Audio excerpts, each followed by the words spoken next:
श्रीमन्महागणाधिपतये नमः। श्रीसरस्वत्यै नमः।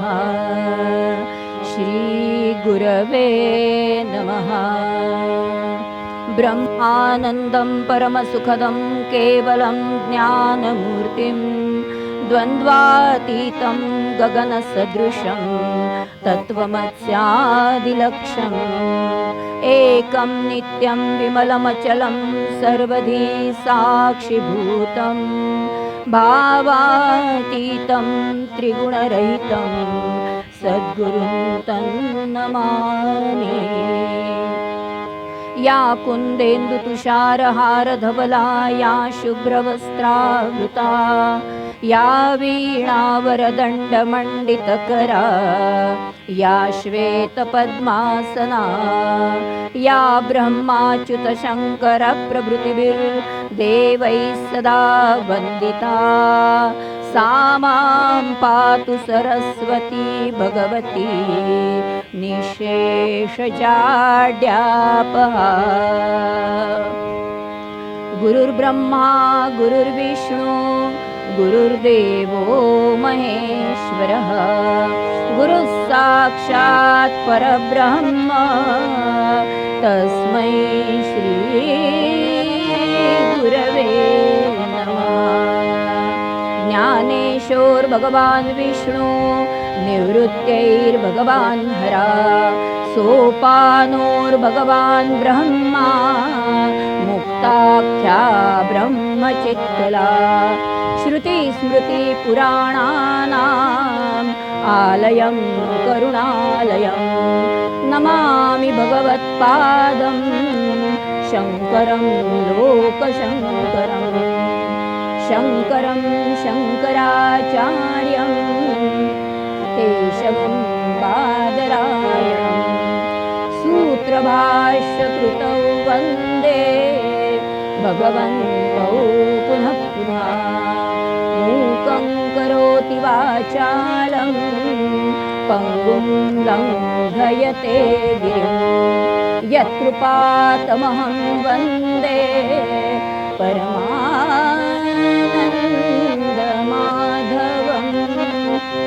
परमानन्दमाधवं परमानन्दमाधवं। गोपालकृष्ण भगवान की जय। कुण्डलीकवरदे हरिविठ्ठल श्री ज्ञानदेव तुकाराम पंढरीनाथ भगवान की जय। देवर्षि नारद स्वामी महाराज की जय। अवधूत चिंतन श्री गुरुदेव दत्त संत सद्गुरु गजानन महाराज की जय। पवन सुत हनुमान की जय। आदिशक्ति अम्बा माता की जय। मंगलमूर्ति मोरया।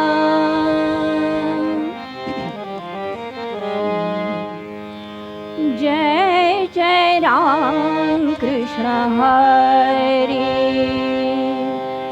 जय जय राम कृष्ण हरि हरि जय जय राम कृष्ण हरि हरि जय जय राम कृष्ण हरि।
पाहता लोचनी, रूप पाहता लोचनी, सुख झाले हो साजणी, सुख झाले हो साजणी, सुख झाले हो साजणी, तो हा विठ्ठल बरवा, तो हा विठ्ठल बरवा, तो हा माधव बरवा, तो हा माधव बरवा, रूप पाहता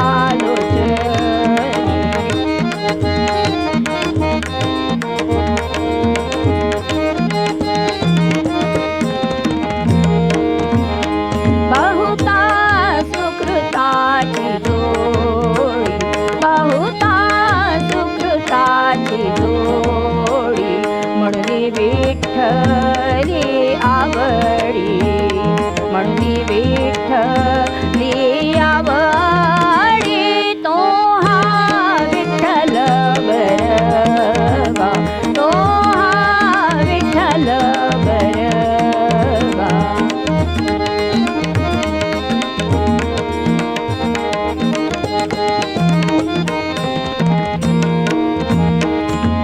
सर्व सुखाचे आगर, आगर, सर्व सुखाचे आगर, आगर, सर्व सुखाचे आगर, आगर, सर्व सुखाचे आगर, सर्व सुखाचे आगर.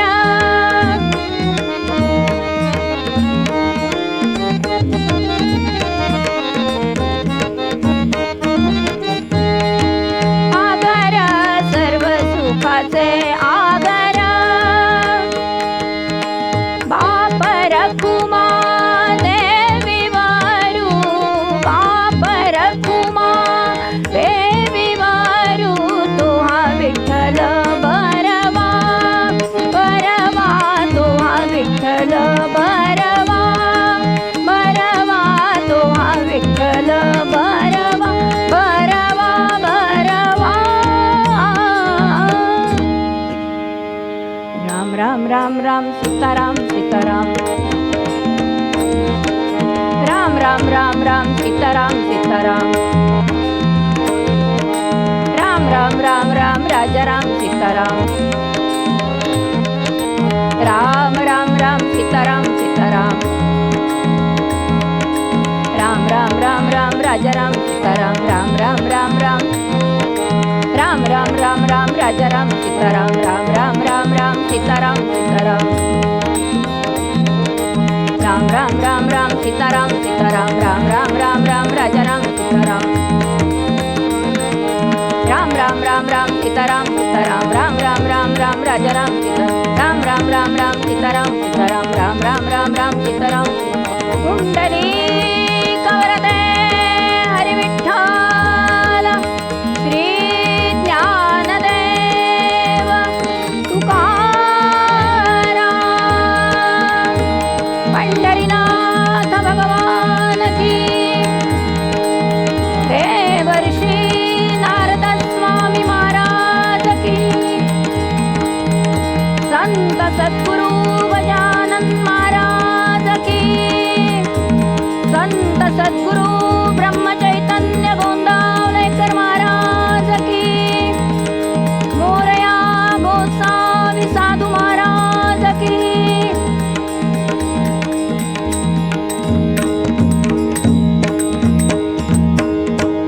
मंगलमूर्ती मोरया.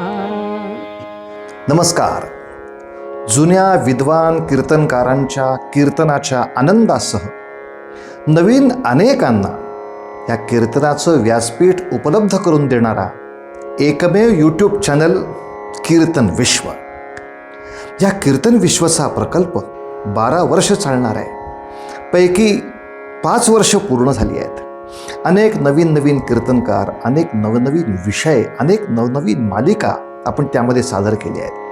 तेव्हा हा प्रकल्प आता पूर्णत्वाकडे जाण्यासाठी शक्यतो जेवढी शक्य असतील तेवढी कीर्तनं आपण प्रायोजित करा असं आवाहन करतो. प्रायोजित करणं शक्य नसेल तर यथाशक्ती जी काही आपल्याला मदत करता येईल ती जरूर करा.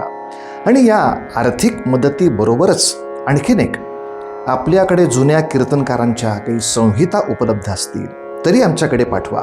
कारण सगळ्या नवीन कीर्तनकारांच्यासाठी एक मोठी कीर्तन संहितांची बँक तयार करण्याचा सुद्धा आम्ही प्रकल्प करतो आहोत. आणि अनेक जुन्या जाणत्या वेगवेगळ्या पठडीतल्या कीर्तनकारांची कीर्तनं ही रेकॉर्ड व्हावीत, आर्काईव्ह व्हावं या दृष्टीनं आपला हा प्रयत्न चालू आहे. तेव्हा असे कोणी कीर्तनकार असतील तरी त्यांची सुद्धा माहिती पाठवा. कार्यालयाचे नंबर आपल्या समोर आहेत. तेव्हा या प्रकल्पासाठी शेअर करा, सबस्क्राईब करा. हा तर विषय महत्त्वाचा आहेच, पण प्रायोजित करा आणि याचबरोबर अनेकांना या प्रकल्पामध्ये जोडून कीर्तन विश्वाची बळकटी वाढवत राहा, एवढीच आपल्या सगळ्यांना प्रार्थना. भक्तीसाठी देव घालितसे उडी, भक्तीसाठी देव घालितसे उडी, दूत असे घोडी अर्जुनाची, दूत असे घोडी अर्जुनाची, भक्तीसाठी देव घालितसे उडी.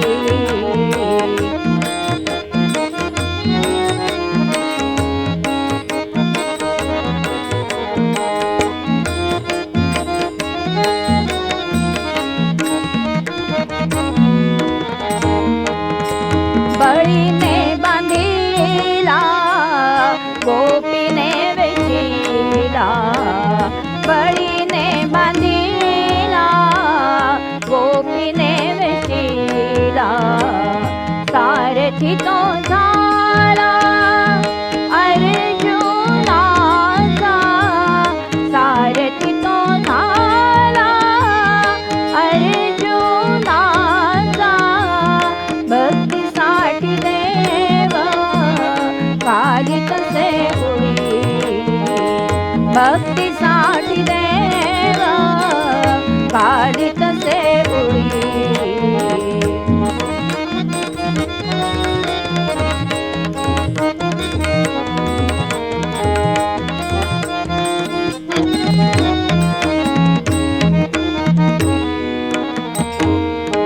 तुका म्हणे माझी उरवावी आवडी, तुका म्हणे माझी उरवावी आवडी, वेगे घाली उडी नारायणा, वेगे घाली उडी नारायणा, भक्तीसाठी देव घालितसे उडी, भक्तीसाठी देव घालितसे उडी, भक्तीसाठी देव, भक्तीसाठी देव, भक्तीसाठी देव घालितसे उडी.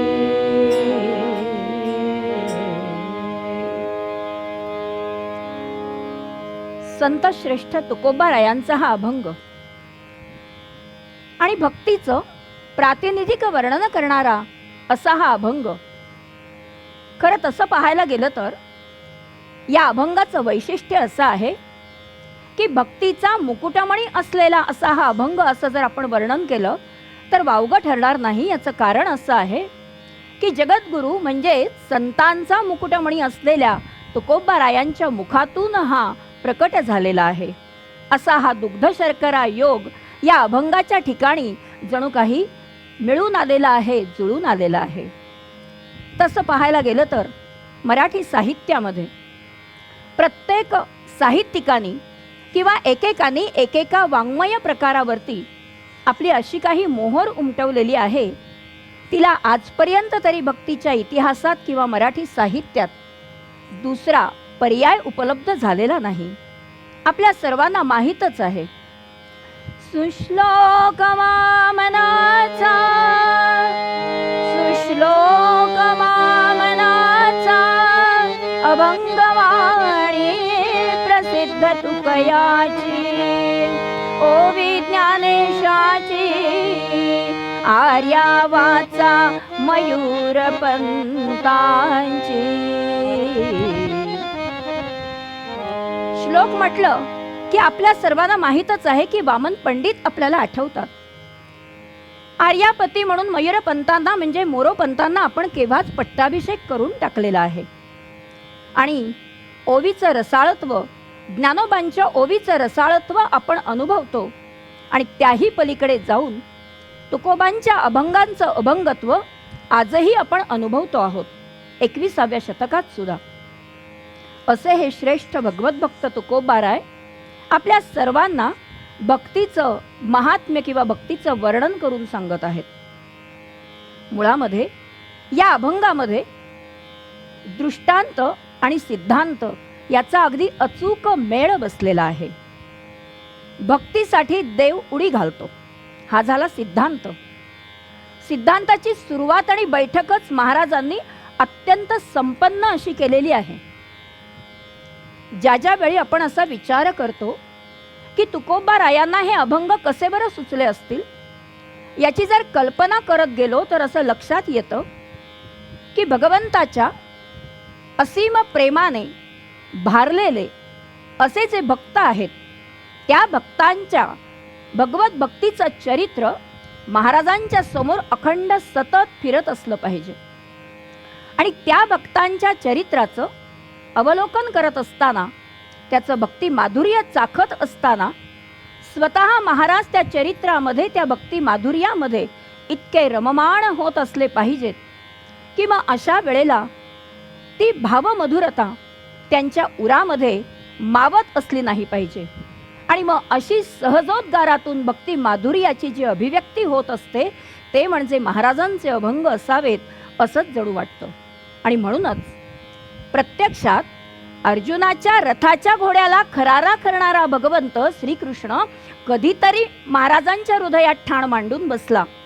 आणि मग त्यांनी असा विचार केला असेल की लोक हो, आपण त्या भगवंताला एवढं सगळं देतो, गुरुवाच्या गुरुवारी 1.25 किलो पेढे देतो, नारळाची रास शनिवारी त्याच्या पुढ्यात फोडतो, महागाईचा कळस गाठलेलं तेल त्याच्या पुढे ओततो, आणि असं सगळं असून सुद्धा तो ढुंकूनही आमच्याकडे पाहत नाही. आणि इथे मात्र अर्जुनाच्या घोड्याला खरारा करतो. काय बरं असलं पाहिजे, काय एवढं त्या अर्जुनानं या भगवंताला दिलं असलं पाहिजे, असा विचार जेव्हा महाराज करू लागले तेव्हा त्यांनी इतरही भक्तांची चरित्र तपासून पाहायला प्रारंभ केला. आणि मग असं लक्षात आलं, तो छोटा ध्रुव असो, प्रल्हाद असो, गोकुळातल्या गोपी असोत, अथवा साक्षात देवांशी उभा दावा मांडणारा आमच्या दैत्य कुळातला बळीराजा असो, या सर्वांनी त्या भगवंताला काय केलं तर केवळ भक्ती अर्पण केलेली आहे. काय भक्ती अर्पण केली म्हणजे केलं तरी काय हो. भगवंतच असं म्हणतात, तरी गा ऐसे करी यया आठा प्रहरा माझारी, मोटके निमिषभरी दे तू जाय. तुम्ही तुमच्या जीवनातला म्हणजेच अष्टौ प्रहरातला फक्त एक निमिष तो माझ्यासाठी राखून ठेवा. पण तो कसा तर भगवंताच्या भक्तीनं म्हणजेच त्याच्या प्रेमानं, असीम प्रेमानं भारलेला असा क्षण तुम्ही माझ्यासाठी तुमचा राखून ठेवा, आणि मग मी नक्की तुमच्यासाठी उडी घालून येतो. हे भगवंतानं दिलेलं आश्वासन आहे. आणि म्हणूनच भगवंत पुढे असं म्हणतात, मग निस्सीम भाव उल्हासे मज अर्पावयाचे निमिषे, फल एक आवडे तैसे भले ते याचे.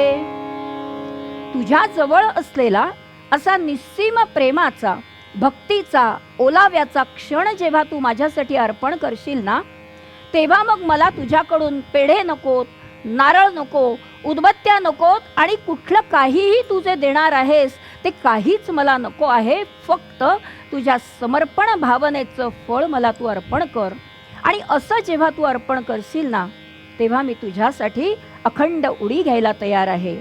आणि म्हणून भगवान पुढे म्हणाले, पत्रं पुष्पं फलं तोयं यो मे भक्त्या प्रयच्छति तदहं भक्तिपरुत अश्नामि प्रियतात्मनः।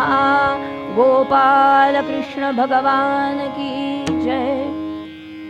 म्हणूनच भक्ती हे भगवंताचं ब्रीद आहे आणि व्रतही आहे. भक्ती असेल तर भगवंत कसा आतुर असतो, उडी घ्यायला आतुर असतो, आणि भक्ती शिवाय असलेल्या कर्माकडे कसा ढुंकूनही पाहत नाही, याचा एक छोटासा दृष्टांत पाहूयात. पूर्वीच्या काळची गोष्ट आहे.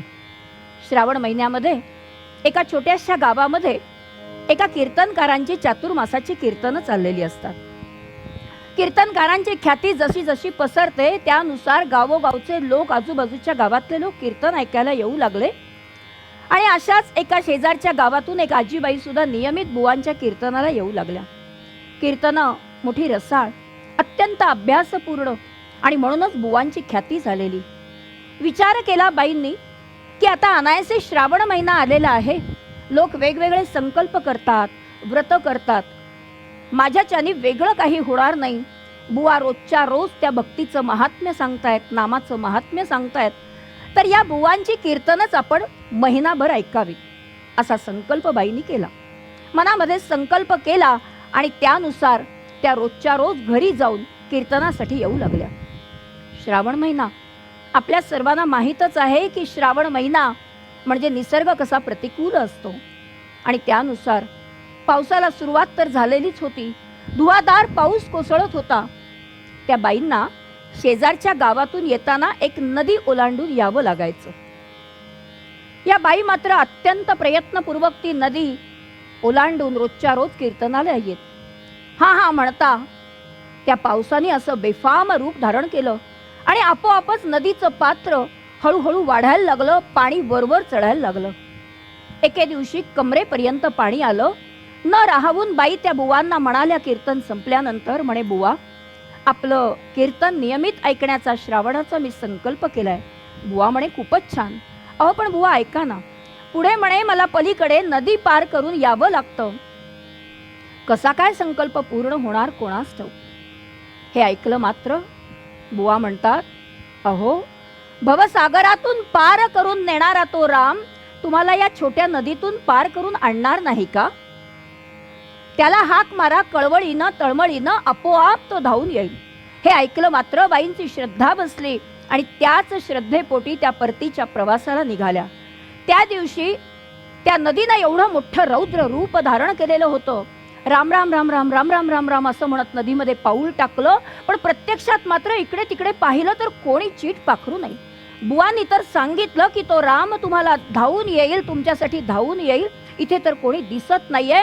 जीवाच्या आकांतानं बाईंनी त्या रामाच्या नावानं टाहो फोडायला सुरुवात केली. रामा रामा माझ्या जीवलगा, कुठे आहेस, केव्हा येणार, कसा आहेस रे तू, असं म्हणून हाका मारतायत. तो नाका तोंडात पाणी जायला लागलं. बाई गटांगळ्या खाऊ लागल्या आणि जीवाच्या आकांतानं, रामा माझ्या जीवलगा कधी रे धावून येणार. हे ऐकलं मात्र इकडे तिकडे पाहिलं, नाका तोंडात पाणी जातंय. अचानक एक नावाडी त्या नदीमध्ये आला. अलगदपणानं बाईंना हाताला धरलं आणि होडीमध्ये बसवलं. थोडीशी विश्रांती थोडीशी झाल्यानंतर बाई म्हणतात, का रे बाबा, इतका वेळ हाका मारत होते तर आला नाहीस, कुठला तू, कोणत्या गावचा, नाव काय तुझं, इतका वेळ का बरं आला नाहीस? अहो थांबा, सांगतो एक एक. रामा नावाडी म्हणतात मला. बरं असं होय, पण मग इतका वेळ आला नाहीस ते काय, नाका तोंडात पाणी गेल्याशिवाय यायचं नाही असा काही तुझा संकल्प आहे? तसं समजा हवं तर. पण उद्याला येशील का परत? हा म्हणे येईन ना. त्याच्याकडून तसा शब्द घेतला आणि बाई परतीच्या प्रवासाला काठावरती पोहोचल्या, आपल्या घरी गेल्या.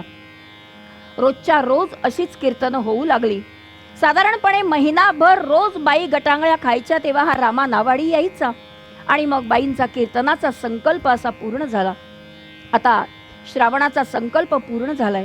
त्या व्रताचं, त्या संकल्पाचं उद्यापन आपण बुवांनाच घरी जेवायला बोलवून करावं असा बाईंनी विचार केला. आणि त्या दिवशीचं कीर्तन संपल्यावर बुवांना घडलेली सगळी हकीकत सांगितली. म्हणे, बुवा तुम्ही आमच्याकडे जेवायला यावं. साधू संत येती घरा, तोची दिवाळी दसरा, बुवा म्हणतात, पण ते वाटेत नदी वगैरे. अहो, त्या नदीचं काय घेऊन बसलात? तुम्हीच सांगितल्याप्रमाणे तुमच्यानुसारच तो रामा नावाडी नक्की येतो. तुम्ही अगदी बेधडकपणे या. बुवांचा जीव वरखाली होऊ लागला. नाही म्हणावं तर इकडे पंचायत, हो म्हणावं तर वाटेमध्ये नदी आडवी येते आहे. आपण शब्दाला खोटे ठरणार. पण बाईंचा आग्रह एवढा होता, या हो बुवा, मी राहते दुसऱ्या पलीकडच्या तीराला, काही घाबरू नका. शेवटी बुवांचा नाईलाज झाला आणि दुसऱ्या दिवशी कीर्तन संपल्यानंतर बुवा त्या बाईंच्याकडे जाण्यासाठी म्हणून निघाले. पाहतात तो काय त्या नदीचं ते रौद्र रूप, पोहता येत नाही. तिकडून बाई हाका मारतायत, ओ बुवा या या या, काही काळजी करू नका, या तुम्ही. अहो काय या, राम राम राम राम राम राम राम राम. कसं काय आता पाऊल टाकावं, पोहता येत नाही. आधीच एक दिवस उत्सव संपून गेलो असतो तर बरं झालं असतं. जर काही जीवाचं बरं वाईट झालं तर मुला बाळांकडे कोण बघणार? आणि कीर्तनकारांना पेन्शन वगैरे कोण देतो? हो, इकडे विश्वाला देणग्या द्यायच्या तरी सतत सतत आपल्याला सांगावं लागतं. एवढा मोठा भक्तीचा प्रचार आणि प्रसार या माध्यमातून होतोय आणि अशा त्या काळामध्ये तर कोण देणार?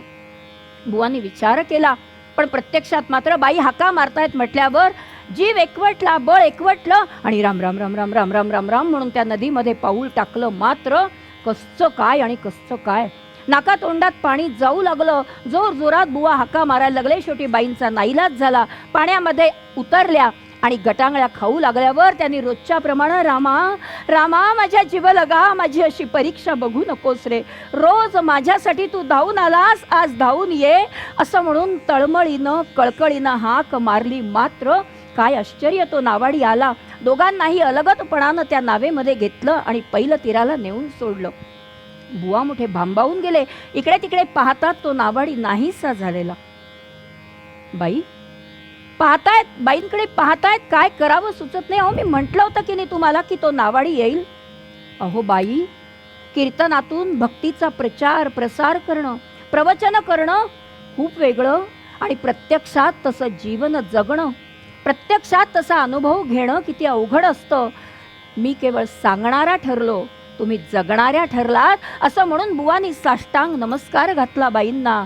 आणि सांगण्याचं तात्पर्य हेच आहे की आपण जेव्हा तळमळीनं त्याला हाक मारतो तेव्हा त्या भक्तीसाठी तो साक्षात उडी घेऊन येत असतो.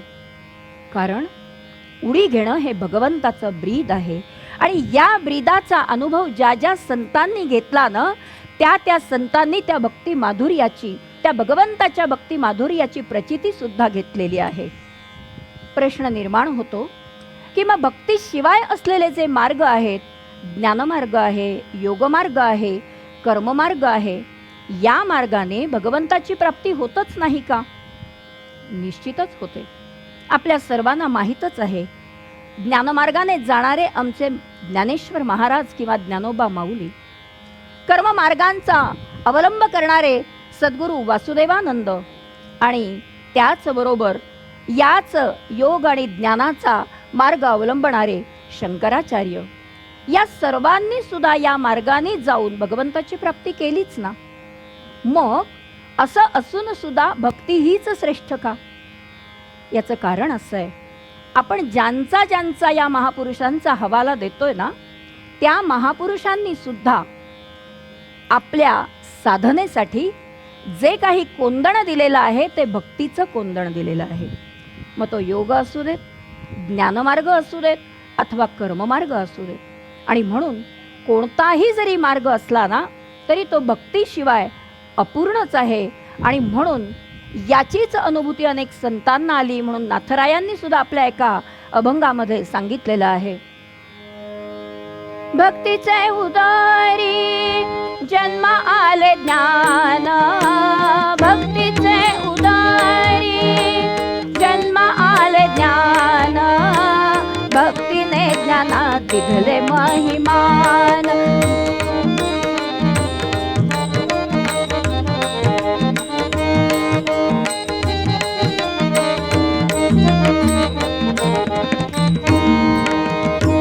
भक्ती ते मूळ, ज्ञान ते फूल, वैराग्य तेथीचे केवळ फूल, वैराग्य भाग्य तेथीचे केवळ फूल एका जनार्दनी शुद्ध भक्ती क्रिया एका जनार्दनी शुद्ध भक्ती क्रिया ब्रह्मज्ञान लागे त्याच्या पाया ब्रह्मज्ञान लागे त्याच्या पाया भक्ती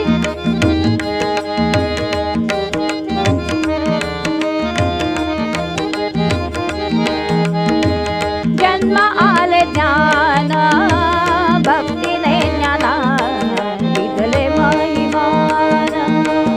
सांगण्याचं तात्पर्य एवढंच की अशा सर्व संतांनी सुद्धा याच मार्गाचा अवलंब केलेला आहे आणि म्हणून या मार्गाने जात असताना भक्ती ही सर्वश्रेष्ठ कशी आहे हे सांगताना सर्व संतांनी पुन्हा पुन्हा याचाच अवलंब केला आणि म्हणून भक्तीच्या मार्गाने जात असताना या सर्व भक्तांची चरित्र महाराजांनी जेव्हा तपासून पाहिली तेव्हा आपल्या सर्वांच्या कल्याणाचा सोपा आणि साधा मार्ग कोणता आहे हेच अत्यंत कळकळीनं आणि तळमळीनं आपल्याला तुकोबाराय आपल्या पूर्व पद्यात सांगत आहेत आणि म्हणून तळमळीनं ते हाक मारत आहेत प्रार्थना करत आहेत. भक्तीसाठी देव घालितसे उडी भक्तीसाठी देव घालितसे उडी दूत असे घोडी अर्जुनाची दूत असे घोडी अर्जुनाची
कीर्तनाच्या परंपरेप्रमाणे काही क्षण आपण बसल्या जागी नामस्मरण करूयात.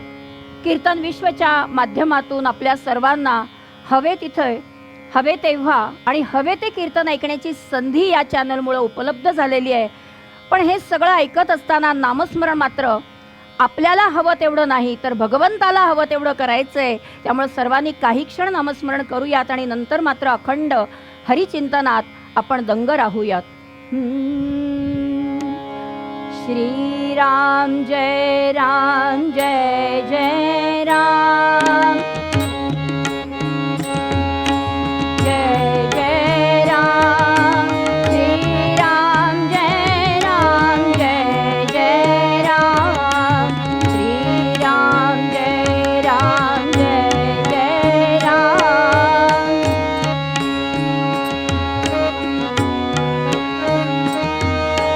श्रीराम जय राम जय जय राम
शक्ति अम्बा माता की जय। संत सद्गुरु गजानन महाराज की जय। वऱ्हाड प्रांती शेगावी त्या प्रगट जाहले हरी। वऱ्हाड प्रांती शेगावी त्या प्रगट जाहले हरी। गजानन नामे या भूवरी। गजानन नामे या भूवरी।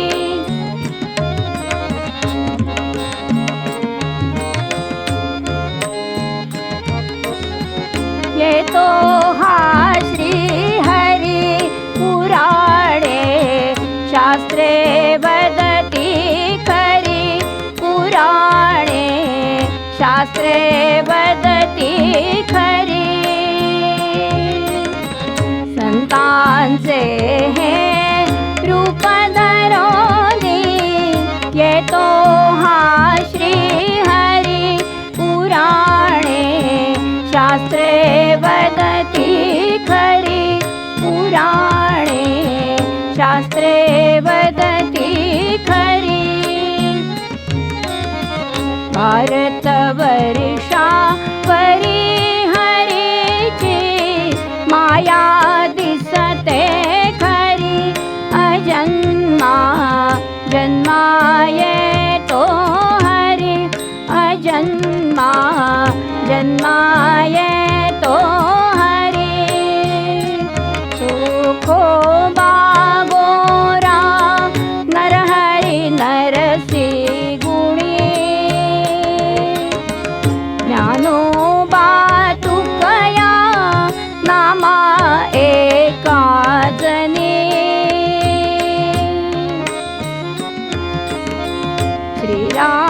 श्रीरामदासनी अन्य धरा हो मनी। यावरती वाढनयाची पुण्याई खरी। अजन्मा जन्माये तो हरी। अजन्मा जन्माये तो हरी। अजन्मा जन्माये तो हरी। संपूर्ण राष्ट्रांचा विचार केला तर भारत हे राष्ट्र आध्यात्मिक ज्ञानामध्ये अग्रेसर आहे. इतर राष्ट्र भौतिक ज्ञानाच्या बाबतीत अग्रेसर आहेत असं पाहायला मिळत असलं तरी संपूर्ण राष्ट्रामध्ये संपूर्ण विश्वामध्ये भारत हे राष्ट्र आध्यात्मिक ज्ञानात अनेकविध वर्षापासून अग्रेसरच राहिलेलं आहे. आणि असा अपूर्व वारसा आपल्याला लाभलेला आहे. आणि याला धरूनच आमचे नाथराय असं म्हणतात की भरतखंडी नरदेह प्राप्ती हेची परमभाग्याची संपत्ती. खरोखरच या भारतवर्षात जन्माला येणं हेच मोठं भाग्याचं लक्षण आहे. आणि अशा या भारतवर्षामध्ये संतांनी भरभरून कृपा केलेली आहे. त्यातही महाराष्ट्राला हा अपूर्व वारसा लाभला आहे. आणि अशात वऱ्हाड प्रांतावरती त्या श्रीहरीनं भरभरून कृपा केलेली आपल्याला पाहायला मिळते.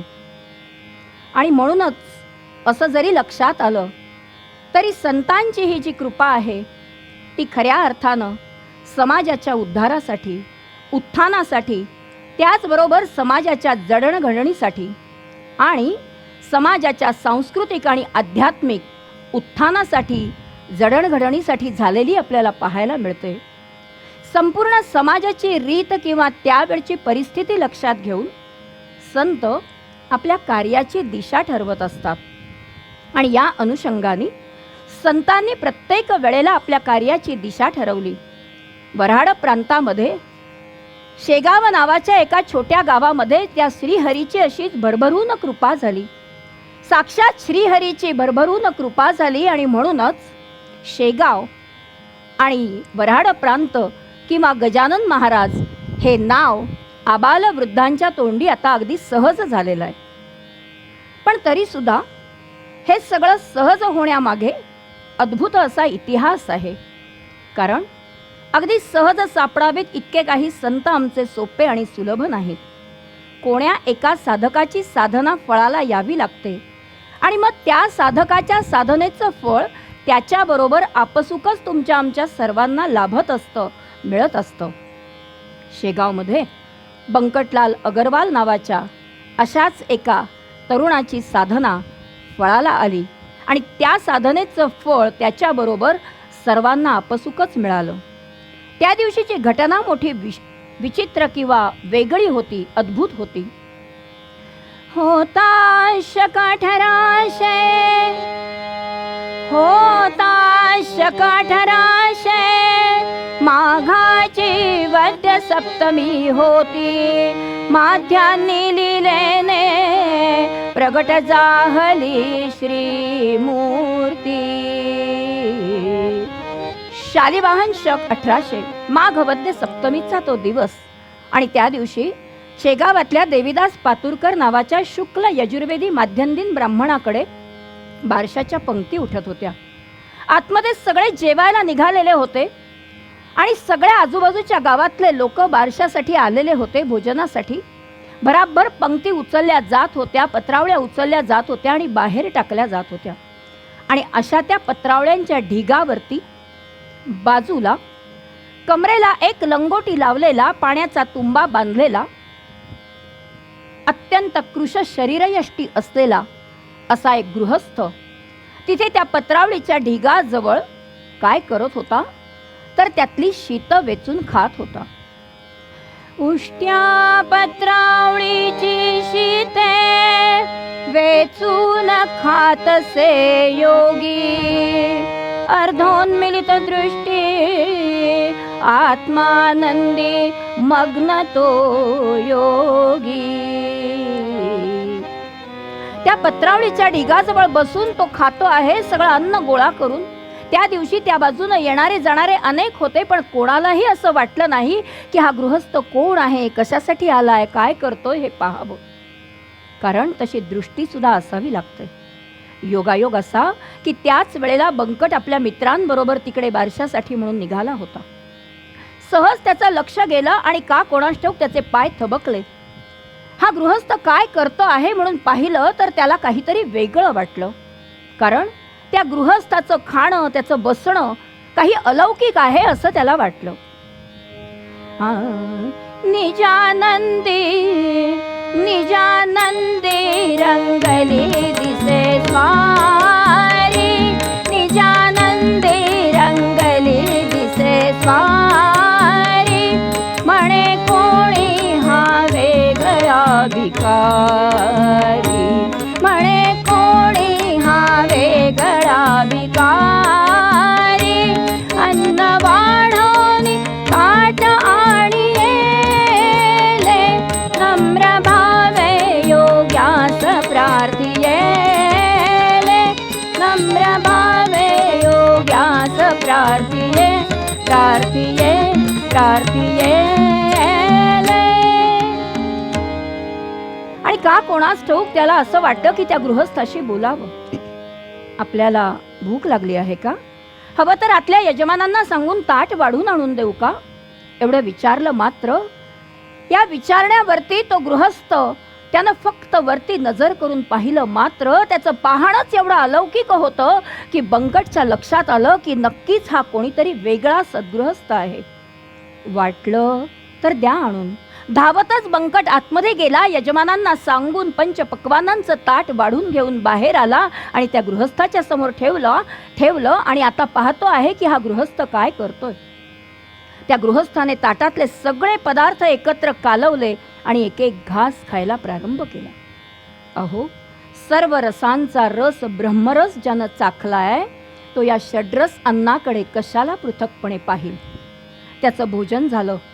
याने बंकटनी विचारलं, आपल्याला पाणी आणून देऊ का. पुन्हा तेच उत्तर.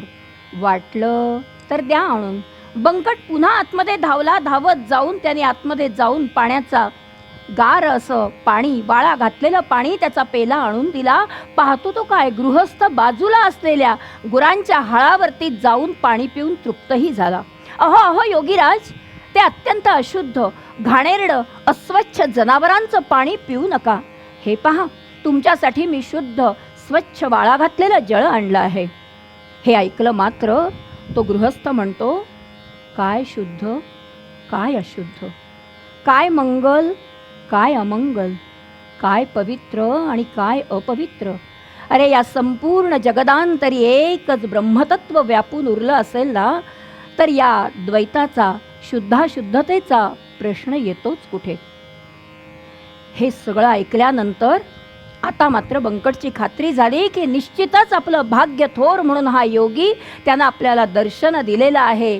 आता मात्र आपण याचे पाय सोडायचे नाहीत असा इरादा करून बाजूला हातामध्ये असलेला तो पेला ठेवावा आणि नमस्कार करावा असा विचार या बंकटनी केला. त्याचा इरादा बरोबर त्या गृहस्थांनी ओळखला. तिथून त्यानं जी धूम ठोकली ती परत काही दिसला नाही. बंकट सैरभैर होऊन सगळीकडे शोधतो आहे की कुठे गेला तो गृहस्थ, कुठे गेला तो योगीराज. संपूर्ण संध्याकाळ झाली पण तो गृहस्थ पुन्हा काही दिसला नाही. असेच काही दिवस गेले, हुरहुरीत गेले. कोणाला सांगावं हे दुःख, कारण त्या मार्गातली, आध्यात्मिक मार्गातली आस्था असणारे जाणकार असावे लागतात, अन्यथा तो चेष्टेचा विषय होतो. रामाजी पंतांना बंकटनं आपलं दुःख सांगितलं. ते म्हणाले, बाळा, नक्की असे गृहस्थ परत दर्शन देत असतात. तू फक्त अत्यंत भक्तिभावानं त्याचा शोध घेत राहा. आणि काही दिवसानंतर शेगावला गजानन महाराजांच्या या संपूर्ण वास्तव्यामध्ये शोध घेत असताना शिवमंदिरामध्ये गोविंदबुवा टाकळीकर यांची कीर्तनं चाललेली होती. हा बंकट सहज म्हणून कीर्तनाला आला. पाहतो तो काय, बाहेर हा त्या दिवशीचा योगी दिसला. धावत जाऊन त्यांनी नमस्कार केला तर त्या योग्याने पाठीवरून हात फिरवला. सांगितलं, आतमध्ये जा आणि कीर्तन ऐक.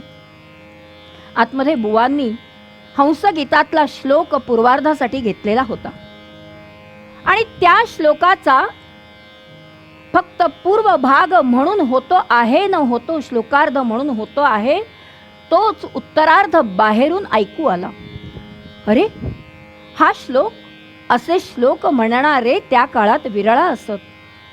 असा श्लोक पूर्ण करणारा श्रोता नक्कीच अधिकारी असला पाहिजे. त्याला सन्मानाने आतमध्ये आणा असं बुवांनी सांगितलं. मात्र आधी बंकट धावला. धावत धावत जाऊन त्या गृहस्थाचे पाय धरले. म्हणे, आता तरी आतमध्ये या. तो जागचा हलायला तयार नाही. शेवटी बुवा स्वतः बाहेर गेले आणि त्या योग्याच्या हात जोडून त्याला विनंती केली. नवे नवे साष्टांग नमस्कार केला आणि म्हणतात, अहो योगीराज, आपण आतमध्ये यावं आणि कीर्तनाला बसावं. साक्षात शिवशंकर जर मंदिराच्या बाहेर असेल तर मी आतमध्ये कोणापुढे कीर्तन करू. नाईलाज झाला आणि बुवा सांगतायत म्हटल्यानंतर योगी आतमध्ये आला. यानंतरचं कीर्तन मात्र तो हंस गीत आणि त्यातला सगळा तो पूर्वार्ध उत्तरार्ध बाजूला राहिला. बुवांनी प्रारंभ केला तो या गृहस्थावरती, या योग्यावरती कीर्तन करायला. शेगाव निवासी यास काय बोले तोतदा, शेगाव निवासी यास काय बोले तोतदा. हे पूर्ण ब्रह्मची साचे, हे सार जणू योगाचे. हा संत श्रेष्ठ नुरवील खास तुमच्या आपदा. शेगाव निवासी यास काय बोले तोतदा. लोक हो, आपलं भाग्य थोर म्हणून साक्षात गजाननाची कृपा या शेगाववरती झालेली आहे, या वऱ्हाड प्रांतावरती झालेली आहे. आता आपल्या हातामध्ये आहे आपली साधना, आपली भक्ती. या मार्गातून या योग्याला इथेच कसं थांबवून घ्यायचं. बुवांनी अत्यंत रसाळ असं कीर्तन केलं. कीर्तन संपलं. लोक आपापल्या घरी गेले. बंकट आधी धावला. धावत धावत जाऊन पाय धरले आणि त्या दिवसापासून गजानन महाराजांचं शेगावमध्ये वास्तव्य सुरू झालं. हा म्हणता आजूबाजूला कीर्ती पसरली आणि जशी जशी महाराजांची कीर्ती पसरू लागली तसं तसं महाराजांच्या आशीर्वादानं, महाराजांच्या कृपेनं, त्यांच्या आध्यात्मिक साधनेमुळं लोकांना त्रिविध तापांचा विसर पडू लागला. आणि मग कोणाचा अहंकार दूर करण्यासाठी, तर कधी कुणाला योग्य मार्गाला आणण्यासाठी, तर कधी कुणाचे त्रिविध ताप हरण करण्यासाठी महाराजांनी या व्यक्तींसाठी, या भक्तांसाठी लीला करून दाखवल्या. अशीच एक लीला एका सामान्य भक्तासाठी त्यांनी केली आणि तो भक्त म्हणजे बापूना काळे. बापू काळे होता त्या माझी भक्त एक संताचा, दर्शनवांछा त्यासी त्या लागी ध्यास पांडुरंगाचा.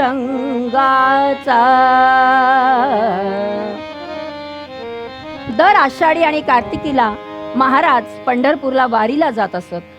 बापूना काळे नावाचा साधा भोळा शिंपी मनामध्ये आलं की आपणही एकदा असंच महाराजांच्या बरोबर वारीला जावं आणि मग पांडुरंग पांडुरंग म्हणतात तो काय आहे ते पाहावं तरी.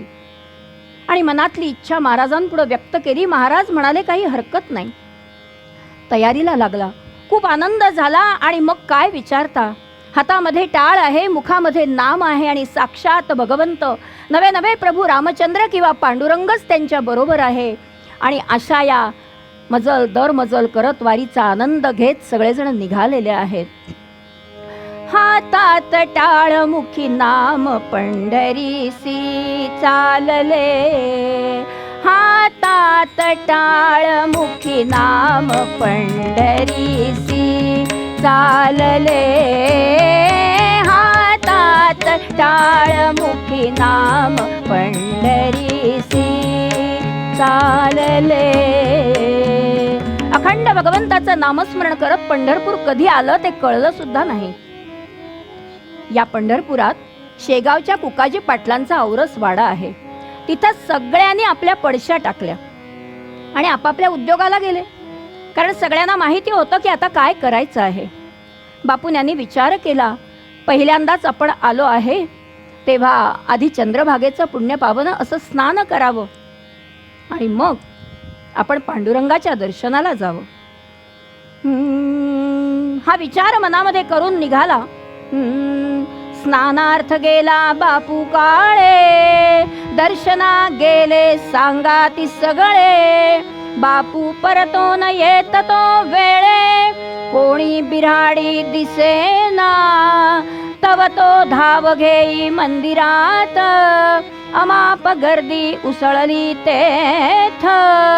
मुंगी हिरी घण्या रावळात, वाट तेथे दिसेना.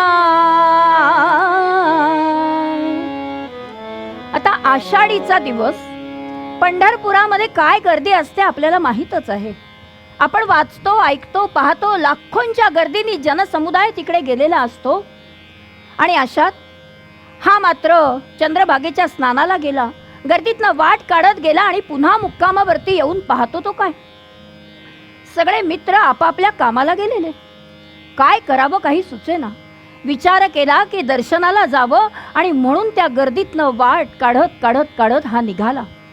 समोर राऊळाचा कळस दिसतो आहे पण मंदिरापर्यंत काही पोहोचत नाही. उन्हानं चेहरा म्लान झाला. माध्यान्ह झाली पण मंदिरापर्यंत बापूंना पोहोचू शकला नाही. हा म्हणता इकडून गर्दी रेटते आहे तेव्हा तिकडे जातोय, तिकडून रेटते तेव्हा तिकडे जातो. असं करत करत संध्याकाळ झाली. बापून्याला मंदिरापर्यंत पोहोचता आलं नाही. अजून आपण रस्ता चुकायला नको म्हणून बिचारा आल्या पावली तसाच परत आला आणि खिन्न मनानं त्या आपल्या मुक्कामावरती येऊन बसला. मनामध्ये विचार चालला, एकादशी सारखा पुण्य पावन दिवस आणि मला पांडुरंगाचं दर्शन मात्र झालं नाही. तयान घडले पहा हरिदिनी परी दर्शन, तसाच परते घरी करीत खंत दुःखी मन. अत्यंत खिन्न मनानं की एवढा पुण्यपावन दिवस पंढरपूरला आलो, पण पांडुरंगाचं दर्शन मात्र झालं नाही. आपली साधना, आपली भक्ती अजूनही कुठेतरी कमी पडतीये अशी समजूत काढत जड अंतःकरणानं येऊन आपल्या मुक्कामाच्या ठिकाणी एका कोपऱ्यात गुडघ्यामध्ये डोकं घातलं आणि खिन्न अंतःकरणानं बसून राहिला. ही सगळी मंडळी दर्शन घेऊन आता परत आली. पाहतात तो काय, बापुन्या बसलेला. तो एकमेक खुणेनी विचारतायत, काय रे दर्शन झालं का? तो दुसरा म्हणतो, दर्शन? हा थोडी दर्शनाला आलाय, यात्रेला आलाय आनंद लुटायला. तो तिसरा म्हणतो, तसं नाही बाबा, यांच्यासारख्या ज्ञानयोग्याला पांडुरंगाचं दर्शन वगैरे बसल्या जागी, सगळीकडे परब्रह्म, कशाला मंदिरात जाता, काय म्हणता? असं म्हणून एकमेकाच्या हातावर टाळ्या देऊन चेष्टा करू लागले. आधीच पांडुरंगाचं दर्शन नाही, अशातच ही कुच्चर मंडळी चेष्टा करतायत. त्या बापुन्याला काही सुचेनासं झालं, काय करावं काही सुचेनासं झालं. काही न सुचे बापूला, काही न सुचे बापूला, अस्वस्थ अंतरी झाला फार तो. एकादशी आषाढीची दर्शना परी आचवलो म्हणूनिया, ते समर्थ पडल्या जागी, निरखिताची तळमळ त्याची आपण. हा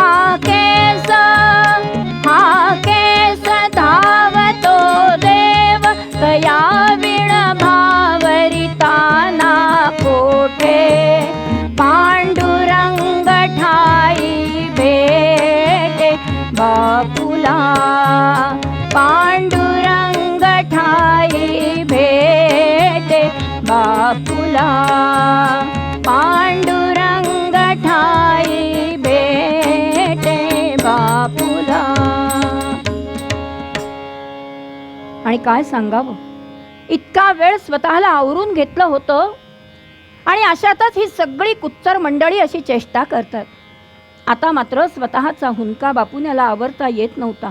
डोकं सगळं गुडघ्यामध्ये घातलंय, हुंके देतो आहे, कसं करावं काही सुचत नाही. आणि अशातच तो सगळा प्रकार बाजूला खाटेवरती बसलेले आमचे महाराज पाहत आहेत. हे सगळं पाहिले महाराज. पाहिल्यानंतर स्वतः जवळ जातात आणि म्हणतात, बापू काय रे झालं? पाठीवरून तो महाराजांचा हात फिरला आणि ते शब्द कानावरती आले मात्र, बापू काय झालं रे तुला? समर्थ म्हणती का रे दुःखी झालास बापुन्या ऐसा, सांगे गुरुवर्या झाला रडून प्रकार तो तैसा. आता मात्र बापुन्याला स्वतःला आवरता आलं नाही. घडलेला सगळा प्रकार महाराजांना कसा तरी जीव एकवटून हुंका आवरून बापुन्यानं सांगितला की महाराज, एकादशी सारख्या पुण्य पावन दिवशी तुमच्या बरोबर आलो आणि पांडुरंगाचं दर्शन मात्र झालं नाही. महाराज म्हणाले, बस एवढ्यासाठी एवढं वाईट वाटून देतोस? फक्त पांडुरंगाचंच दर्शन ना? हो महाराज. हे ऐकलं मात्र महाराजांनी, कारण महाराजांनी बापुन्याच्या ठिकाणी असलेली भक्ती, त्या भगवंताच्या दर्शनाची तळमळ पाहिलेली होती. आणि म्हणून त्याला म्हणतात, बापुन्या एवढं कशाला वाईट वाटून घेतोस? पहा बरं इकडे. असं म्हणून स्वतः महाराज त्या ठिकाणी समचरण उभे राहिले, कमरेवरती हात ठेवले आणि बापुन्याला म्हणतात, अंतरंग जाणुनी, अंतरंग जाणुनी भाव तोही पाहुनी, सुखावले योगीराज. म्हणती रे दुःखाचे ते काय काज, म्हणती रे दुःखाचे ते काय काज. पहा विठ्ठला बसुनी येथे राऊळी जैसा आहे, पहा विठ्ठला बसुनी येथे राऊळी जैसा आहे. कटेवरी कर ठेवून दोन्ही पाय जुळवूनी राहे. बापुन्या जो पाहतो समर्थना देव तो, साक्षात पांडुरंग अनन्या भेटीसी हो श्रीरंग अनन्या पाठीशी हो श्रीरंग. अरे बापुन्या, फक्त दर्शनच हवंय ना, पहा बरं इकडे, असं म्हणून महाराज समचरण उभे राहिले, कमरेवरती हात ठेवले. बापुन्या नमस्कारासाठी म्हणून वाकला. पाहतो तो काय, काहीतरी वेगळंच दिसतंय. हाच तो पांडुरंग असावा काय? पांडुरंगाचं दर्शन त्याला होतंय. वरती पाहतो तो गजानन महाराज. असं एकदा नव्हे, दोनदा नव्हे, तीनदा नव्हे, अनेक वेळा घडलेलं आहे. पण प्रत्यक्षात याचा उलगडा मात्र बापुन्याला होईना. महाराज म्हणतात, समजलास बापुन्या? बापुन्या म्हणतो, महाराज, तुमच्यासारख्या थोरांची भाषा माझ्यासारख्या सामान्य भक्ताला, एका सामान्य शिंप्याला कशी बरं कळावी? मला काहीच उलगडा होत नाही. चल माझ्याबरोबर मंदिरात, म्हणजे तुला सगळा उलगडा होईल. बापुन्या आणि महाराज या दोघांच्यात काहीतरी हितगुज चाललंय हे सगळ्या मंडळींनी पाहिलं होतं. आणि महाराज जेव्हा बापुन्याला घेऊन मंदिरात निघणार, तो काही जणांनी धाडस केलं आणि बापुन्याला विचारलं, काय रे, काय म्हणत होते महाराज? तो कसा तरी सगळ्या एकूण प्रक्रियेचा, शब्दांचा धांडोळा घेऊन, शब्द कसे तरी जुळवून घडलेला प्रकार त्या बापुन्यानं त्या सगळ्या गृहस्थांना, त्या मित्रांना सांगितला. त्यांच्या प्रकार लक्षात आला की बापरे, बापुन्याला महाराजांनी इथे दर्शन दिलं, पांडुरंगाचं दर्शन दिलं, काय अधिकार! आणि मग ही इच्छा त्यांच्याही मनात निर्माण झाली की आपण पण महाराजांना विचारावं, बापुन्यासारखं आम्हाला पण दर्शन. हळूच धाडस करून एक दोघं पुढे झाले. महाराज, महाराज, आम्हाला पण बापुन्यासारखं पांडुरंगाचं दर्शन. महाराजांनी फक्त पाहिलं, तुम्हाला पांडुरंगाचं आणि दर्शन? वा रे वा! त्या बापुन्यासारखी खरी भक्ती, भगवंताच्या दर्शनाची तळमळ आधी मनी आणा. मनी नाही भाव, मनी नाही भाव म्हणे देवा मले पाव, मनी नाही भाव म्हणे देवा मले पाव. देव अशान भेटायचा नाही रे, देव बाजारचा भाजीपाला नाही रे, देव बाजारचा भाजीपाला नाही रे. दगडाचा देव त्याला वडराच भेव, दगडाचा देव त्याला वडराच भेव, मातीचा देव त्याला पाण्याच भेव, सोन्याचा देव त्याला चोराच भेव. देव अशान भेटायचा नाही रे.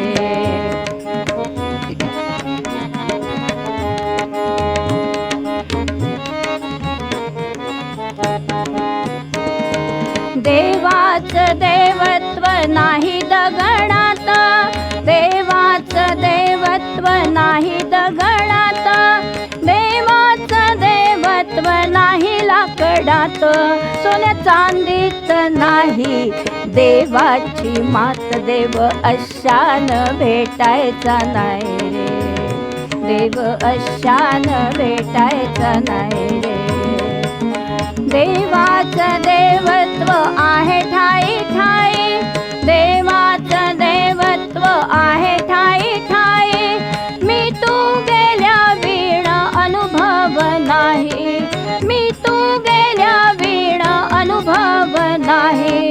तुकड्या दास म्हणे फिरवाही ग्वाही, देव अशान भेटायचा नाही, देव अशान भेटायचा नाही रे, देव अशान भेटायचा नाही रे.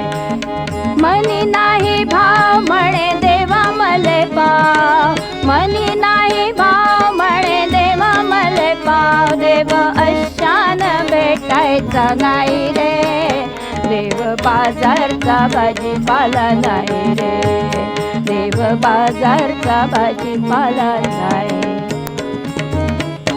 अरे मनामध्ये ती भक्ती नाहीये, तळमळ नाही आहे, आणि मात्र इच्छा आहे ती भगवंताच्या पांडुरंगाच्या दर्शनाची.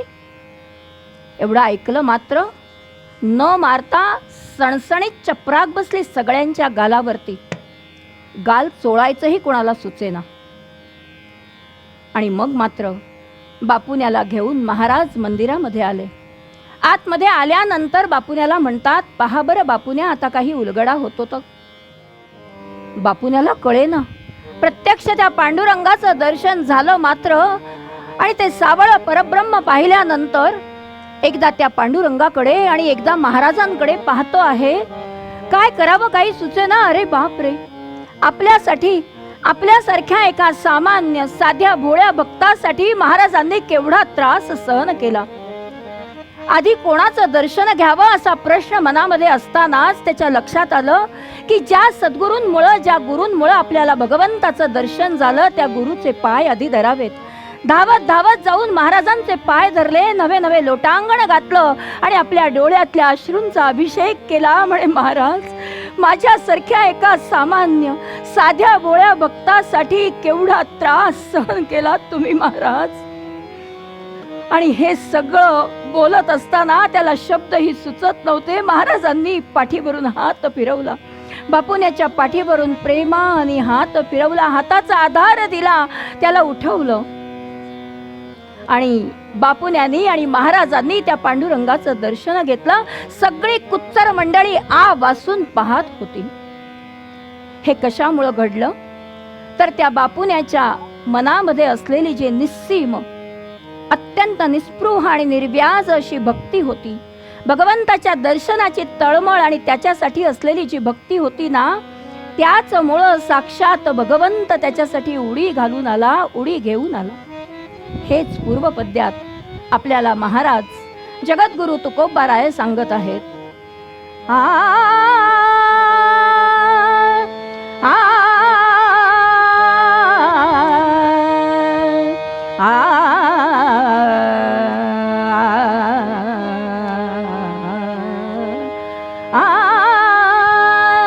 भक्तीसाठी देव घालित से उडी, भक्तीसाठी देव घालित से उडी, धूत असे घोडी अर्जुनाची,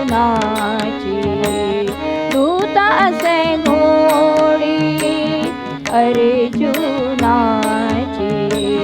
भक्तीसाठी देव घालित से उडी, भक्तीसाठी देव घालित से उडी, भक्तीसाठी देव, भक्तीसाठी देव, भक्तीसाठी देव.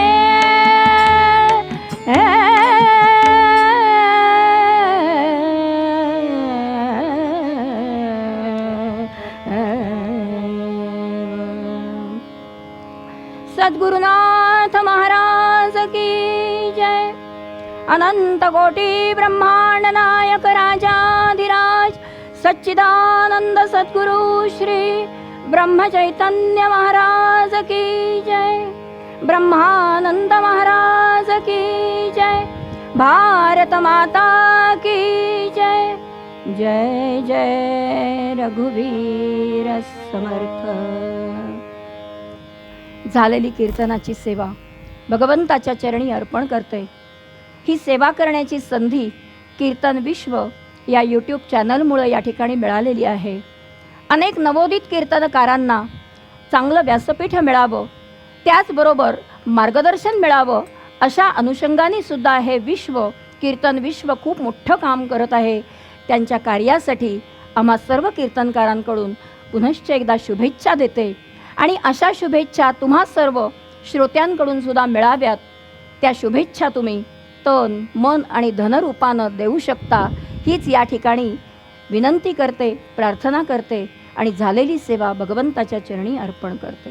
जय जय रघुवीर समर्थ. हे कीर्तन आपल्याला कसं वाटलं, आपला अभिप्राय जरूर कळवा. हे कीर्तन लाईक करा, शेअर करा. अधिकाधिक लोकांपर्यंत ही कीर्तनाची परंपरा पोहोचण्यासाठी आम्हाला सहकार्य करा. कीर्तन विश्व हे यूट्यूब चॅनल गेली 4 वर्ष अव्याहतपणे सुरू आहे. आपल्या सर्वांच्या मदतीनं, सहकार्यानं कीर्तन विश्व यूट्यूब चॅनल अधिकाधिक लोकांपर्यंत पोहोचत आहे, लोकप्रिय होत आहे. मी आपल्या सगळ्यांना विनंती करतो की आपल्या क्षमतेप्रमाणे आपण प्रत्येकानं किमान एक तरी कीर्तन प्रायोजित करा. 61 साजरी करत असताना, 75 साजरी करत असताना, घरात नवीन बाळाचा जन्म झालाय, बारसं झालंय, कुठल्या तरी निमित्तानं कुलदेवताचे आशीर्वाद आपल्याला प्राप्त व्हावे, अशा वेगवेगळ्या निमित्तानं एक तरी कीर्तन प्रायोजित करा आणि या कीर्तन विश्व प्रकल्पाला सहकार्य करा. हे एक ईश्वरी कार्य आहे. आपण सगळ्यांनी याच्यामध्ये सहभागी व्हावं आणि या परंपरेचं जतन करावं, संरक्षण करावं आणि संवर्धन करावं, अशी मी आपल्या सगळ्यांना विनम्र प्रार्थना घेतो.